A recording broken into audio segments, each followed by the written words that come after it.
Your foreigner friends are on a visit to India, probably for a student exchange program, or they simply want to explore India. They want to know more about India.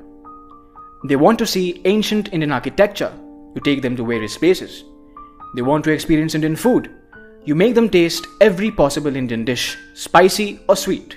They want to watch good Indian movies, although there aren't many, but you make them watch a few gems. Then they wonder, what do Indians consume for news? They want to know about our news channels. Well, you switch on the television and... अरे तू क्या मारेगी? तू क्या मारेगी मुझे? अरे तू क्या मारेगी? ये हाथ because I'll tell you why. Because I'll tell you why. You hear me, then I'll tell you why. Can I tell you why? Can I tell you why? Then you stop. I'll tell you why. I can't shout over you. I'll tell you why. I'll tell you why. I'll tell you why, Mr. Pathan. आप डरेंगे नहीं, आप डराएंगे ना, हम डरेंगे, मैं आपको बताऊंगा। मैं भी नहीं डरने वाला हूँ। तो आप गुंडागर्दी मत कीजिए। आप शांति से बैठिए, मैं आपको सुन रहा हूँ। मैं आपको सुन रहा हूँ। आप शांति से बैठिए, आपको सुना ना हमने। शांति से बैठिए आप। ऐसी जरूरत नहीं है, तलवार निकाल के रखने की जरूरत नहीं है। आप क्या कर रहे हैं? Indian media is not something we can be proud of.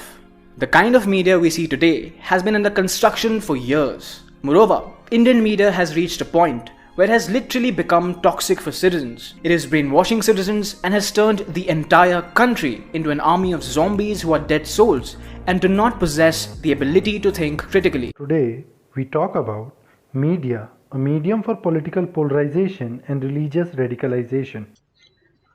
Digital media originally started to act as a source for spreading the information and as a voice for the common masses.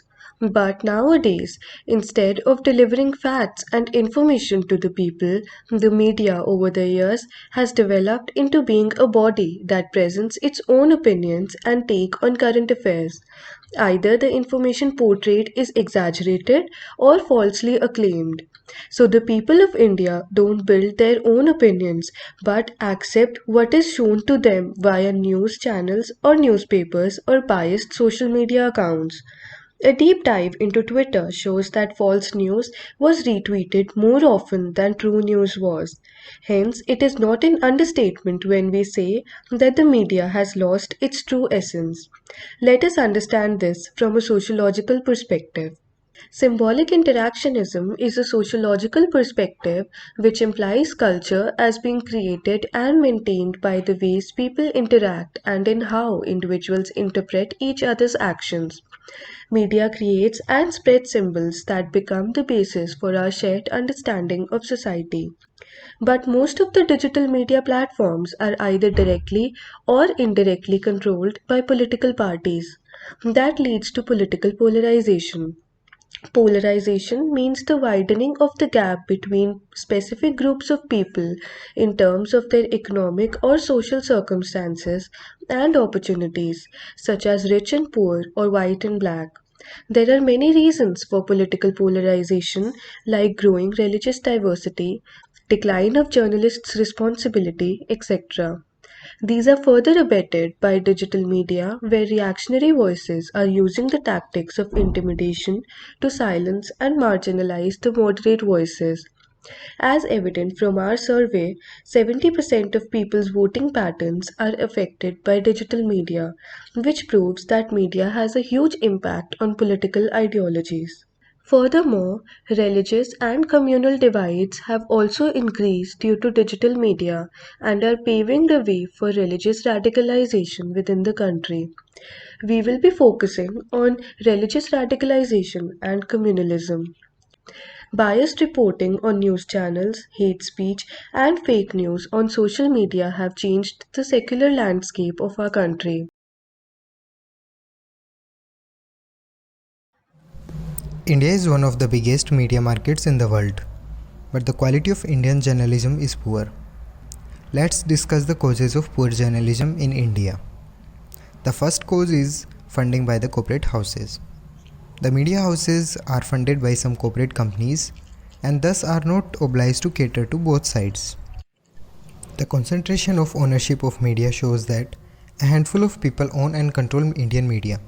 Most of the leading media companies are owned by large conglomerates that are still controlled by founding families and that invest in a vast area of industries other than media. We can explain Marxian perspective in this context. Media owners are part of ruling class elite and they consciously manipulate media content to keep a largely passive audience from criticizing capitalism and thus maintain the status quo. The content of media is thus narrow, biased, and reflect the opinion of ruling class generally and the media owners in particular.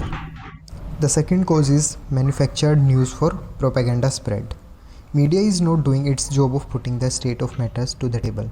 Instead, they are curating news for us, the basis of which is the number of clicks they get, high TRP, propagation of religious and political polarization. Pictures are being photoshopped, words are being replaced, and context of pictures are also being switched. In the right side, we can see that Twitter flagged the video shared by Amit Malviya because he was spreading political propaganda instead of reality. Most of the respondents of our survey selected blogs or videos on social media and news channels as the factors which influence their perception about different religions. Majority of the respondents of our survey think concepts like Islamic terrorism, love jihad, ghar wapsi and others are hyped by media houses on purpose. News 18 claimed during a broadcast that policemen were manhandled in Kurla, Mumbai, while attempting to disperse a crowd gathered at a mosque during the lockdown. But this was not the reality. A man named Rizwan Zubair Memon abused police. He claimed that he works with the National Intelligence Agency and threatened the policemen of getting them fired from their jobs. A crowd gathered due to the commotion and Rizwan fled from the scene. The police was just asking the locals to adhere to the lockdown rules. In the right pictures, we can see that G News misreported the number of COVID cases in Arunachal Pradesh and termed them as Jamaati Mareez. These pictures also shows that media is widening the religious gap and spreading the religious polarization.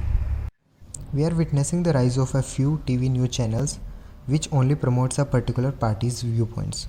From the shown pictures, we can see that this particular channel promotes ruling party's propaganda and spread the political polarization. The third cause is intimidation and violence against journalists. Government is indirectly controlling media by using state's machinery to intimidate. CBI raided the home of Pranoy Roy, co-founder of NDTV, on 5th June 2017 for cheating the banks. The timing of the CBI raid is suspicious because it took place 2 days after Shambhit Patra, ruling party's national spokesperson, was asked to leave the show by NDTV's anchor Nidhi Razdan. After his comment that NDTV has an agenda, perhaps suggesting that the channel supports the opposition party. 52 journalists have been killed in India between 1992 and 2021. India is one of the world's most dangerous countries for journalists.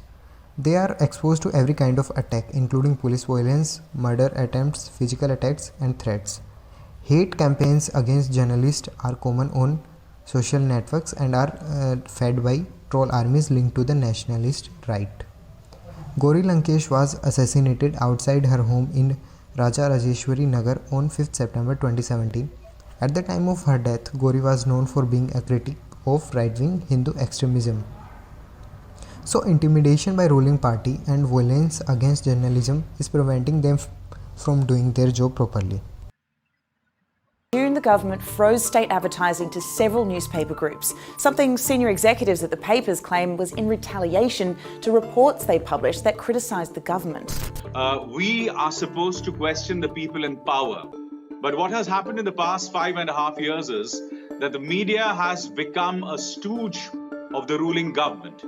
They have stopped questioning the ruling government, and to make matters worse, they have been propagating the divisive and even the negative agenda of the ruling party.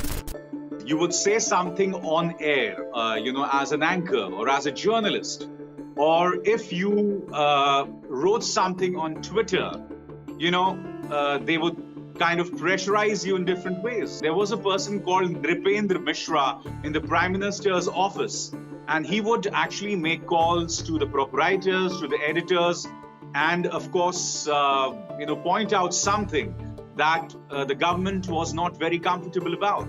So yes, this government has been working in different ways to pressurize the media.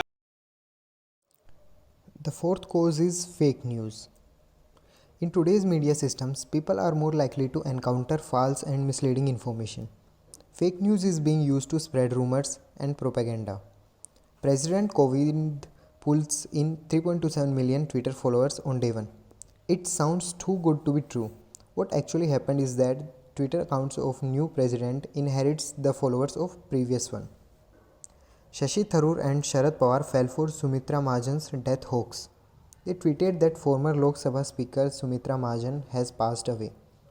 Shashi was soon corrected by BJP leader Kailash Vijayvargiya that Mahajan is healthy. From the shown graph for India in year 2019, we can see that stories that were completely made up for political or commercial reasons were most exposed, while stories that were made up to make people laugh were least exposed. This graph shows that there is increment in number of debunked misinformation from January to April 2020. India ranks 142 out of 180 countries in World Press Freedom Index 2021, compiled by an NGO, Reporters Without Borders. It is astonishing to note that India ranks behind neighboring countries like Nepal, Bhutan and Sri Lanka. Indian journalism ranking is continuously falling since 2016. So standards of Indian journalism are degrading with the passing time. So now we will talk about consequences of the biased media and what effect it have on our society. Biased media has increased the social divide in our country, which has led to the increase in hostile nature among many people. Instead of being a fundamental pillar of democracy, the media has become a deceitful and dangerous institution to the country. Communal and caste divisions have only increased. In a diverse nation like India, this has severe impacts. It has caused divisions and damage to innocent citizens at a large scale. With every passing election, political parties and individual political candidates use social media platforms to spread disinformation. The computational propaganda is deliberately used to manipulate voters and shape the outcome of elections. Sophisticated data analytics and political bots are being used to poison the information and polarize voting constituencies. Governing parties apply the same strategy to subvert elections. Social media manipulation as well as media control and police intimidation all shape the power of ruling elites. As we can see from a survey, that voting pattern of almost 70% of people get affected by digital media. So digital media has a huge impact on voting patterns. Many a times media broadcasts unconfirmed, sensitive and often biased reports on national television just to sensationalize the issue and improve their TRP. This often adds fuel to the fire and increases rivalry between the two communities, as the minority community feels threatened and the majority feels victimized. This is what happened in Ahmedabad 1969 riots, when a newspaper reported that several Hindu women were stripped and raped by Muslims. Although this report was contradicted the next day, but the damage was done. It aroused the feelings of Hindus and created a communal riot. Similarly, in 1984, Sikh riots suffered not only from biased media coverage but also selective coverage, which projected one side selected perspective. Due to rampant abuse of social media tools, most of the pluralistic democracies of the world are facing unprecedented religious polarization than ever. The value of we has been replaced by the debates of us versus them. Digital media is pitching religious communities against one another and creating a false sense of war being waged against different religions. For example, in Palghar mob lynching case or Pinku Sharma murder case, such statements and hashtags like मौत का बदला मौत से और हिंदू खतरे में है were among top trending topics on digital media. Hence, a conscious attempt is being made to create an environment where even a common man feels like he is at a war with members of other religious communities. Similarly, we have seen such warfare declarations being made against Tablighi Jamaat. Coming to the next consequence is hate speech. Hate speech, according to the IPC, refers to promoting communal disharmony or feeling of hatred between different religion, racial, language, or regional groups or castes or communities. Various influencers on social media in the name of free speech give hate speech in order to gain attraction from religious communities. Apart from that, it is seen that in the name of primetime debates, open hate and bigotry is displayed against religious minorities in news media channels. Though we have a constitutional definition of hate speech, but often in practical cases, most incidents hang in court due to inherent conflict between classifying them as hate speech versus free speech.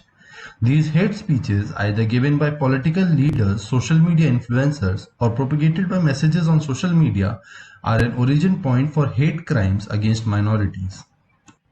The next consequence is emergence of hypernational identities. The rise of pro-Hindutva and Hindu Rashtra group can be seen as a stark example of how social media has acted as a platform for extremist ideology groups to come together. They don't refrain from alleging other religious minorities of committing serious crimes, while these allegations hold little to no ground in reality.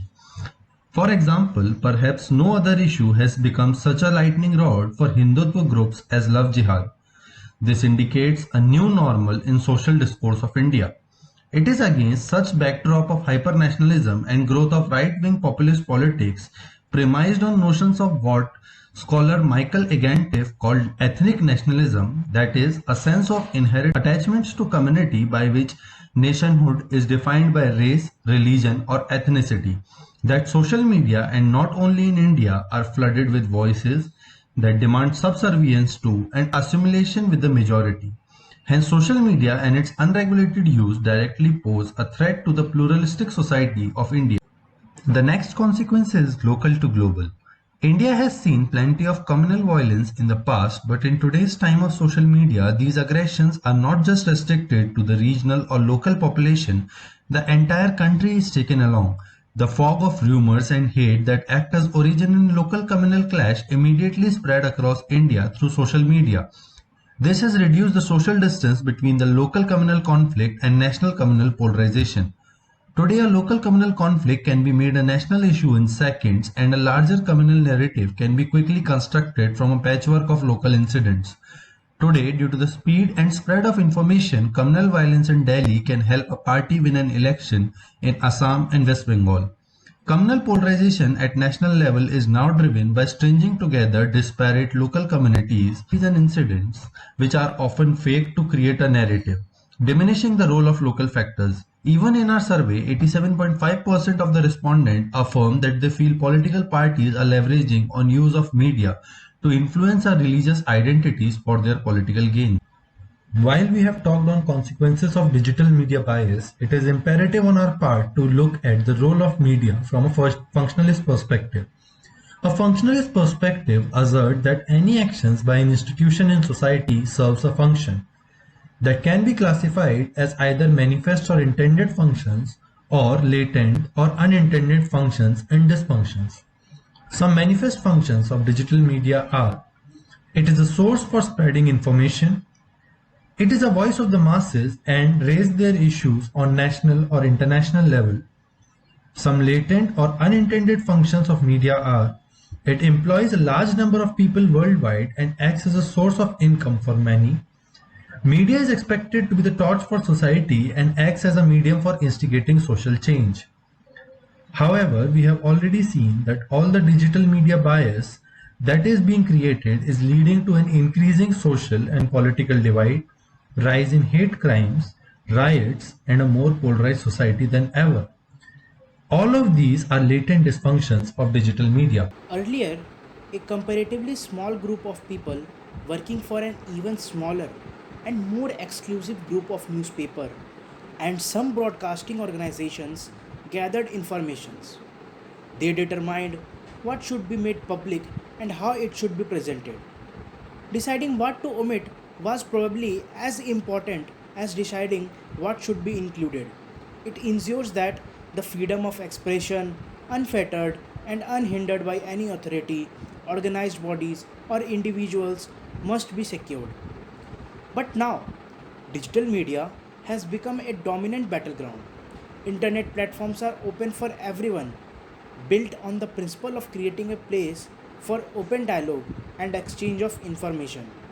Today, anyone with a smartphone can potentially break a major news story, and imposing limits and bounds on them is nearly impossible. Extremist groups or individuals can develop easily contents at low cost and easily reach worldwide to spread fear and ideological propaganda. The effect of framing is to construct a social relative people used to interpret information and events. Similar to pre-internet media, social media can provide a central organization idea or storyline that provides meaning to an unfolding strip of events. Propaganda in forms of a video uploaded to YouTube, a post on Facebook or Twitter, or even a piece of comment has far-reaching effectiveness to disseminate certain values and beliefs. A strong democracy is required for access to high-quality information and an ability for citizens to come together to debate, discuss, deliberate, emphasize, and make concessions. Over the last few years, efforts have been greatly intensified to block, remove, or temper abusive content ranging widely from violent extremism. The most important step to take is to interrupt your own reflex of sharing posts that outrage you or resonate with your beliefs. Scammers capitalize on that instinct by tailoring their stories to fit the beliefs of their targets, so they will slip under their defenses.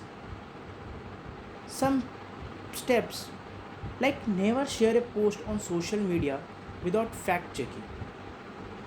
Look for the sources of the stories and don't discount the stories that play to emotions, but view them with caution. All people have an absolute right to knowledge, and influence operations designed to deceive, confuse, or divide people and nations as violation of their human rights and dangerous to the future of world peace. Today, social media is potentially a net positive for human welfare and civic life. But for now, let's just say it's work in a progress.